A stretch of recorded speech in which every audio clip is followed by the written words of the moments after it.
Hello, good afternoon. It's Chris Worden from. So, my post today is really a post to get your attention if you're a business owner and your business is struggling with debts. Because at the end of this month, all the government support measures that were brought in place to sort of stop this avalanche of insolvencies happening, they're all pretty much coming to an end. There's a couple of additional measures that have been brought out, but essentially, furlough ends, winding up petitions are back available. So we're going to see a lot of companies get wound up by creditors. Obviously bailiffs are back out there.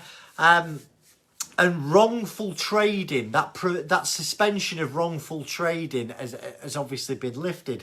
So what does that really matter? What does that mean? So I'll start with wrongful trading. Wrongful trading, in a nutshell, is if you continue to make your creditors' positions worse. So let's for instance say, I don't know, you're a building company, you owe the HMRC some money, you owe some suppliers some money, and you take deposits off customers. You know you're going to end up in insolvency in the next few months, but you continue to take supplies, you continue to build up VAT, PAYE, and you continue to take deposits from customers, and then you go into insolvency. Well, that'd be classed as wrongful trading, and you as a director could be held personally liable for those company debts. Now, the provision of wrongful trading, or the suspension of wrongful trading, was brought in when the pandemic struck. So again, that's been lifted. It's something that you need to be mindful of as a director. You can't be making your creditors' positions any worse. Winding up petitions resume again from the 1st of October. There's been a moratorium that's basically stopped a company being wound up since the pandemic hit. So there's been loads of people's debt collection and credit control has been, almost non-existent. If you owe suppliers money, you'll have noticed it yourself. People are being very lax with credit control. Now, on the 31st of September, that moratorium ends. So if you owe someone some money, then potentially they can serve your company with a winding up petition. If they're not getting anywhere with debt collection, they're going to start serving winding up petitions. We're seeing now that creditors are sending clients to people that owe them money. They're sending things called stat demands. So once you've had a stat demand, the next step on the line is a winding up petition. If you have a winding up petition presented to your company, you're going to lose control of the company bank account almost instantly. It'll get frozen. It's advertised. It's a difficult thing to reverse, so it needs to be avoided wherever possible. Obviously, furlough ends. The government paying your staff is coming to an end for this month. So there's a couple of difficult questions and decisions you've got to make. I mean, listen, can you turn this round?